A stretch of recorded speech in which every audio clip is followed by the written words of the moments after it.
आदाब नाजरीन, आप देख रहे हैं केटीवी उर्दू कश्मीर। शाहिद बुखारी के साथ आपका प्रोग्राम में खैर मकदम है।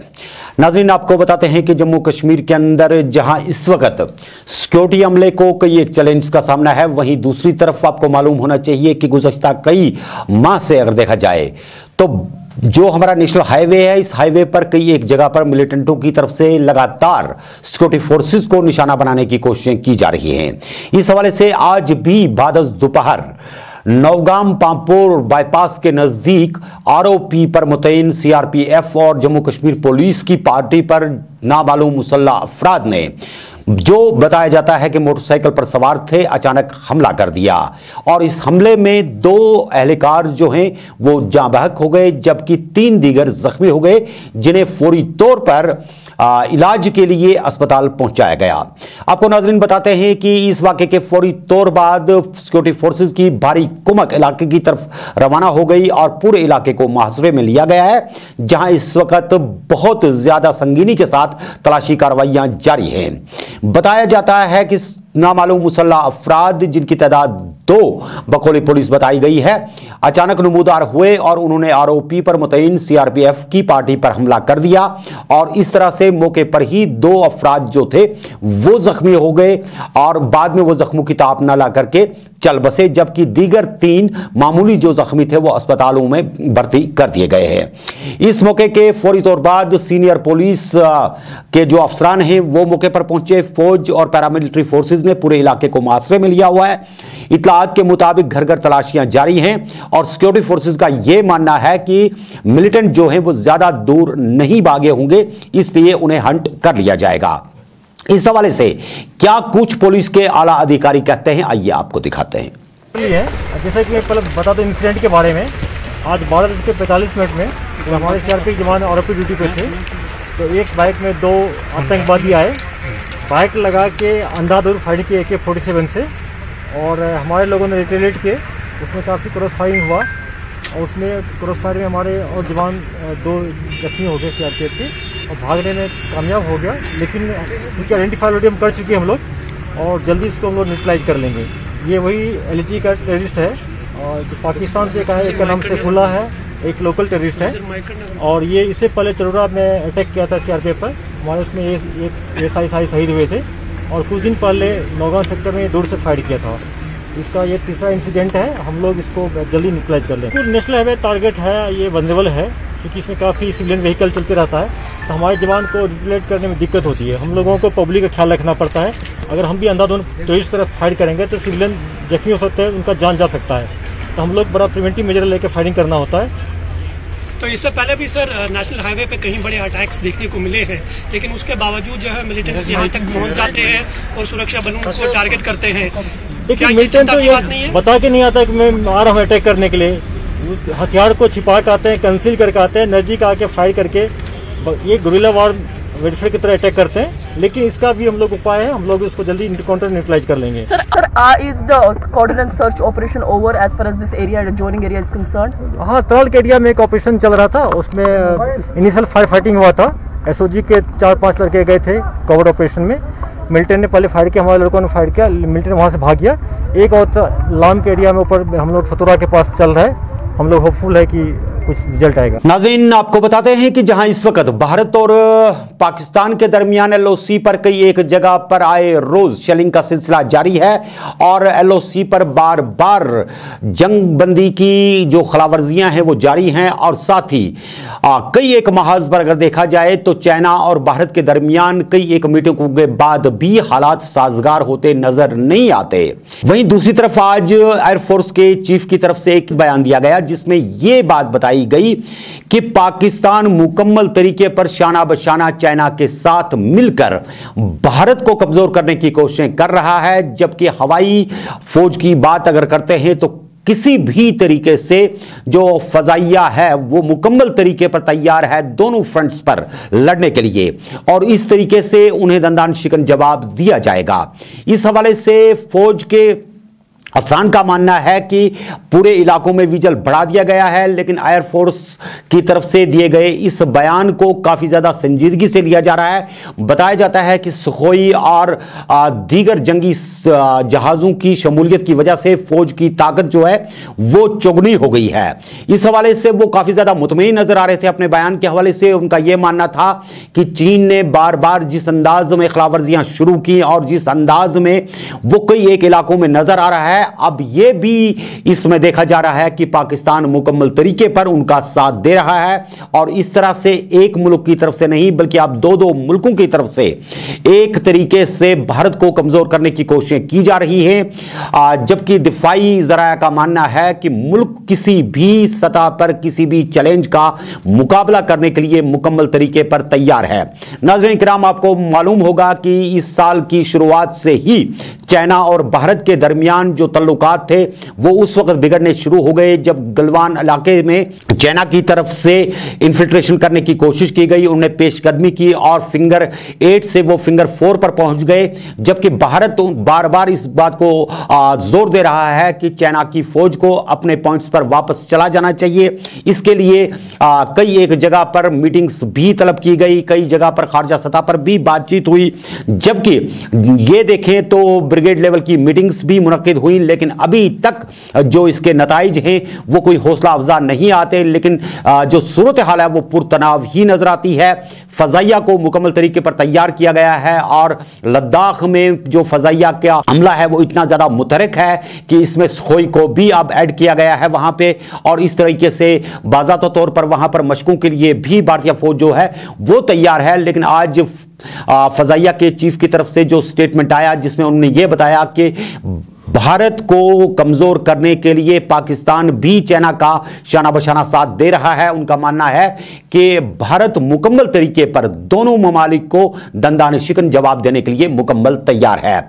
लेकिन इसके चलते दूसरी तरफ यह बात अहम मानी जाती है कि इस वक्त दो मुल्कों में से कोई भी नहीं चाहेगा कि खुदा ना खास्ता जंग जैसी सूरत हाल पैदा हो सके, चाहे हम भारत की बात करते हैं, पाकिस्तान की बात करते हैं। क्योंकि कोविड-19 के बाद आपने देखा कि पूरी दुनिया के पास एक मौका आ गया था कि वो अपने मसाइल को हल करें, लेकिन कुछ इस तरह की सूरत हाल इसको पनप रही है LAC पर या LOC पर कि अभी तक जब हम कुल मिलाकर के पाकिस्तान की तरफ से जो शेलिंग की गई या जो ये कह सकते हैं कि LOC के ऊपर तनाव बना है उसमें जो क्रॉस फायर वायलेशन होती हैं उसकी अगर हम बात करते हैं तो LOC जो जंगबंदी की खिलाफवर्जियां की गई तो वो 1048 से ज्यादा बताई जाती हैं। तो इसका मतलब ये है कि कहीं ना कहीं पर दो मुल्क जो हैं वो इस महाज पर भी आमने सामने हैं और चाइना को लेकर के भी बहुत ज्यादा जो सूरत हाल है वो ठीक ठाक नजर नहीं आती।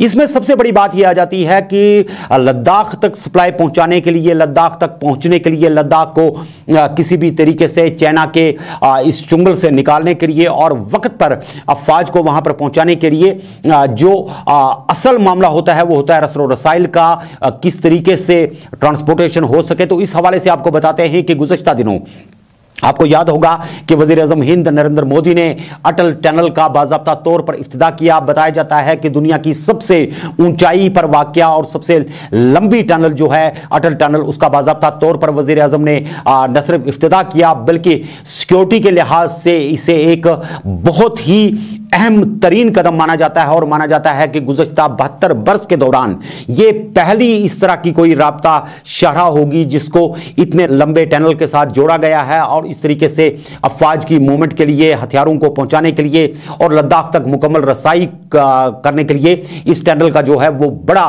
खास रोल रहेगा। जबकि यहां से ये भी कोशिश की जा रही है ब्रो की तरफ से कि किसी तरीके से जोजिला का जो टनल है जिसको फौरी तौर पर आप तैयार करने के लिए 1-2 साल का वक्त लग सकता है, जबकि जड मोड़ पे जो टनल बन रही है वो अभी तकरीबन 6 किलोमीटर तैयार हो चुकी है। गो भारत को लद्दाख को किसी भी तरीके से महफूज रखने के लिए जो ये टनल्स हैं, क्योंकि इसके राब्ते जो हैं सड़कों के ये 6-6, 8-8 माह के लिए कट जाते हैं और बहुत ज़्यादा बर्फ आ जाती है, इसमें कई एक जगह पर भारी भरकम पसियां आ जाती हैं और ऐसे माइनस टेम्परेचर तक पहुंचने के लिए किसी भी तरीके से शाहराहों को मुकम्मल तरीके पर जोड़ने के लिए सरकार जो है वो पूरी तरह से तैयार है। आपको कुछ मनाजिर दिखाते हैं जब वज़ीर-ए-आज़म ने टनल का इफ्तिदा किया।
नाज़रीन, जम्मू कश्मीर के अंदर आपको मालूम होगा दफा 370 और 35A के खात्मे के वक्त यह बताया गया था कि हर महकमे के अंदर धांधली होती है, हर जगह पर लोग परेशान हैं, मुलाजमीन को वक्तों पर तनख्वाह नहीं मिलती, कई एक महकमे हैं जिनको गिरवी रखा गया है और इस तरह से फंड्स के हवाले से हमेशा बात की जाती थी कि इसमें न सिर्फ जम्मू को नजरअंदाज किया जाता है, तो कहीं पर कश्मीर के लोग कहते थे कि उन्हें नजरअंदाज करके जम्मू को तौसीह दी जाती है या उसको वुसअत देने की कोशिश की जा रही है। लद्दाख के साथ नाइंसाफी हुई, लेकिन जब जमीनी सूरत हाल हम देखते हैं तो बिल्कुल हट के है, क्योंकि आपको मालूम होना चाहिए कि 35 से 370 के बाद जो कोविड-19 की सूरत हाल आई, इसमें कई एक ऐसे मामला आए कि मुलाजमीन भी जो थे वो सड़कों पर नहीं आए, लोग जो एहतजाज करते थे अपने मामलात को लेकर के या सरकार से मुतालबे करते थे, नहीं आ पाते थे। लेकिन अब फिर एक मरतबा अलग अलग महकमे, अलग अलग लोग जो हैं वो अपनी मांगों को लेकर के सड़कों पे आ रहे हैं। आज भी आपको पता होना चाहिए कि जम्मू और श्रीनगर दोनों जगहों पे इंतहाई एहतजाज किया उन एस्पिरेंट्स ने जिनकी लिस्ट गुज़श्ता, अगर हम बात करते हैं सैटरडे की, तो सैटरडे को जो लिस्ट अफशा हुई थी जिसमें फायर सर्विस में जो इन एस्पिरेंट्स ने एग्जाम दिया हुआ था 2013 से लेकर के आज तक, उसमें कई उतार चढ़ाव आए और इसको लेकर के कई मामलात इस तरह के आए कि सरकार ने फिर यकीन दिलवाया था कि इसमें किसी भी तरीके से कोई धांधली नहीं होगी। लेकिन एस्पिरेंट्स का मानना है कि पर्चे पहले ही लीक किए गए और ऐसे लोगों को सामने लाया गया है जो वहां पर एलिजिबल नहीं थे और जो एलिजिबल थे, जिनका क्राइटेरिया बनता था, उनको बिल्कुल सरकार ने नहीं लाया है। और वो जो जम्मू कश्मीर के लेफ्टिनेंट गवर्नर है मनोज सिन्हा, उनसे अपील करते हैं कि इस पर हमदर्दाना गौर किया जाए और इस लिस्ट को कालादम करार दिया जाए। आज क्या कुछ वो एहतजाज कर रहे थे, आइए आपको कुछ झलकियां दिखाते हैं। We want justice. We want justice. We want justice. We want justice. हमारी मांगी पूरी करो, हमारी मांगी पूरी करो, हमारी मांगी पूरी करो, चोरों को पेश करो। We want justice. Fire and emergency department. Fire and emergency department.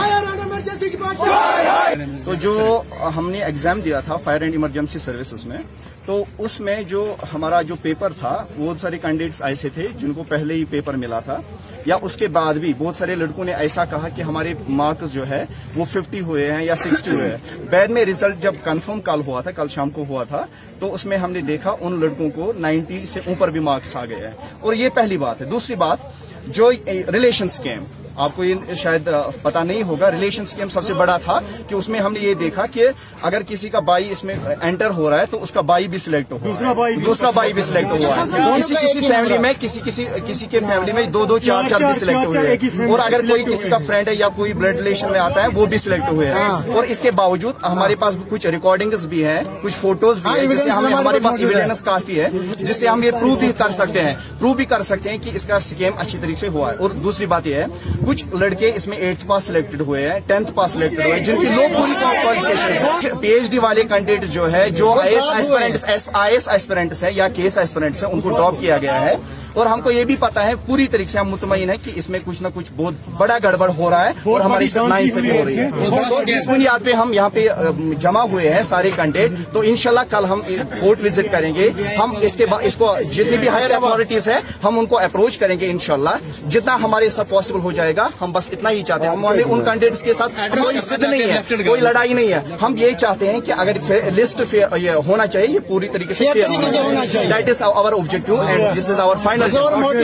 जी हाँ नाज़रीन, ये तो थे फायर एंड इमरजेंसी सर्विसेज के वो एस्पिरेंट्स जो अपना एहतजाज दर्ज करवा रहे थे। वहीं दूसरी तरफ आपको याद होगा कल भी आंगनवाड़ी वर्कर्स ने कई एक जगह पर एहतजाज किया। वो मांग कर रहे थे कि आंगनवाड़ी वर्कर्स का जो 1 साल का मुशायरा है वो अभी तक उनको नहीं मिला, उनकी तनख्वाहें वक्त पे नहीं मिलती और उसके साथ साथ कौम की इन बेटियों को हर काम में लगाया जाता है, चाहे वो कोविड-19 का काम हो, चाहे वो सेंसस का काम हो, चाहे वो इलेक्शंस का काम हो, चाहे पंचायतों के हवाले से काम हो, हो, बच्चों को खाना खिलाने की बात आए, चाहे कोई भी मामला आता है तो आंगनवाड़ी वर्कर्स से एक अच्छा खासा काम लिया जाता है और इन खवातीन को मीलों दूर जाकर के न सिर्फ आवाम की खिदमत करनी पड़ती है, बल्कि उनका यह मानना था कि सरकार जब तनख्वाहों का मामला आता है तो उन्हें मुकम्मल भूल जाता है और उनकी तनख्वाहों में जो तफावत रखी है उसे खत्म किया जाना चाहिए। 1 साल से वो तनख्वाहों से महरूम है।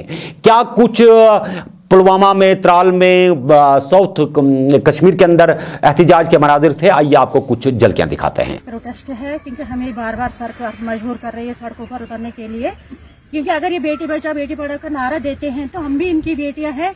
हम सफर कर रही है आंगनवाड़ी वर्कर्स हेल्पर्स। पिछले 1 साल से हमारा तनख्वाह पेंडिंग है। पिछले लाइबिलिटी पिछले साल 2019 की 2 महीने पेंडिंग है और इस साल 2020 की 8 महीने पेंडिंग है। मार्च से हमें कुछ नहीं मिला है। अगर कोविड ड्यूटी एक वर्कर देती है तो अगर आशाओं को थोड़ा बहुत आटे नमक के बराबर दिया है, वो भी कुछ नहीं उनके लिए, लेकिन हमारे लिए कुछ नहीं है। हमारे लिए प्रोटेक्शन भी नहीं है। हम कोविड ड्यूटी हमने ऐसे ही दी है, उसके लिए चार्जेस देने पड़ते हैं। और दूसरा ये कि इलेक्शन ड्यूटी अगर आंगनवाड़ी वर्कर को उसको तो देना नहीं था, क्योंकि हमारे डिपार्टमेंट हमारे डायरेक्टर ने बोला था कोई उनको अपनी ड्यूटी के बगैर कोई ड्यूटी नहीं है, लेकिन बदकिस्मती सारी हेल्थ की ड्यूटी देनी पड़ती है, इलेक्शन ड्यूटी देनी पड़ती है। उसके लिए कोई इंसेंटिव नहीं मिल रहा है। पिछले साल हमारी लड़कियों ने पिछले साल ड्यूटी दी है पार्लियामेंट इलेक्शन की। उसमें उनको गवर्नर साहब ने तब ऐलान किया था कि 1 महीने का इनको मिल जाएगा एक्स्ट्रा, लेकिन बाद उनके स्लिप भी पेंडिंग है। स्लिप किसी को मिले हैं, लेकिन वो भी नहीं मिला है। हमारा प्रोटेस्ट इसीलिए है, हमें जवाब दे गवर्नमेंट, क्यों हमारे साथ इतना बुरा सलूक हो रहा है। अगर हम उसका टाइमिंग दे रहे हैं, आगे हम अपना प्रोटेस्ट जारी करेंगे। जी हाँ नाज़रीन, आपने देखा कि किस तरीके से आंगनवाड़ी वर्कर्स अपना एहतिजाज दर्ज करवा रही थी। यही हाल शहर श्रीनगर के अंदर दीगर महकमों का भी है। सोपोर और दीगर इलाकों से भी इतलात मौसूल हो रही है कि मुख्तलिफ महकमे जो हैं, चाहे वो टूरिज्म की हम बात करते हैं शहर श्रीनगर के अंदर, फिर फॉरेस्ट के लेबर्स की बात करते हैं जिन्होंने कल टंगमर्ग में एहतिजाज किया था। गो कुल मिलाकर के हर जगह पर कैजुअल लेबर्स जो हैं वो एहतिजाज कर रहे हैं कि वो गुज़श्ता कई सालों से काम कर रहे हैं, उनके साथ इंसाफ किया जाए और इंसानियत के तकाजे पूरे करते हुए किसी तरीके से इंसानी हमदर्दी के तहत इन कैजुअल लेबर्स को जो है वो मुस्तकिल किया जाए और उनको वक्त पर अपनी तनख्वाहें दी जाएं, क्योंकि ना वो आप बच्चों को पढ़ा सकते हैं, न ही अपने वालिदैन के लिए दवाई खरीद सकते हैं, न ही 2 वक्त की उन्हें रोटी नसीब होती है। उम्मीद करते हैं कि सरकार इन मामलात पर हमदर्दाना गौर करेगी और आवाम के मुश्किलात दूर होंगे। आप सब खुश रहें, खुशहाल रहें, अपना बहुत बहुत ख्याल रखिएगा। हमें दीजिए आज के शुमारे से इजाजत। खुदा हाफिज़ नासिर।